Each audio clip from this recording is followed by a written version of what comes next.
All right, so welcome back, everyone, for another deep dive. Excited for this one. Yeah, today we're diving into the world of online psychic readings. Ooh, interesting. And, well, I mean, we all know kind of like how they work from the, client side. Huh?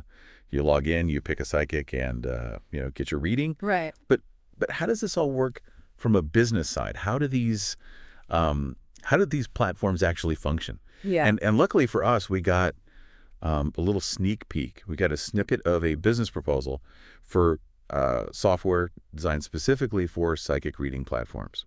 So we're getting a behind the scenes peek at how the sausage gets made, so to speak. Exactly. And it is, it's fascinating. It's like you pull back the mystical curtain, right? Right. And you see all the nuts and bolts holding it up. Like the nuts and bolts of the mystical experience. That's is what to put it. that. So first off, this software, it's packed with features.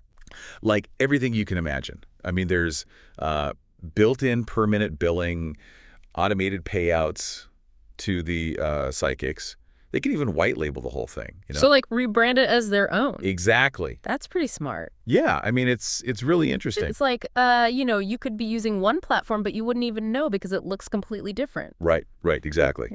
Yeah. And then there are all these features like promotional minutes they can give out. There's a status for whether psychics are available. Put a little green light, red light type of thing. Exactly. Oh, and this is crazy. A 99-hour client queue. 99 hours. You read that right. I mean, talk about commitment. Wow. Yeah, I mean, it's clear that they've really thought of everything, to keep things moving, to maximize those client interactions. Yeah, it's all about streamlining, keeping the wheels turning. Right, exactly. So you can see how the software is really trying to do two things, right? Like one, obviously it's connecting the clients and psychics. Right. But two, it's making the business itself really efficient. That's a great point. Yeah. But yeah, okay, here's something that really stood out to me in the proposal. Yeah. They mention a 25% commission. Okay. So is this how most, online psychic reading platforms make money? They just take a cut of each reading. Most likely. Yeah. I mean, it's their primary revenue stream. Makes sense. They're the middleman, right? The platform provider. So, Right. They take a percentage. And you see this model all over the place online, with different kinds of marketplaces and platforms. Right. But yeah, it's interesting to see it applied to this industry. Totally. And they even talk about, offering free marketing options to help people get started. Like, what kind of marketing even works in this world? Oh, that's a good question.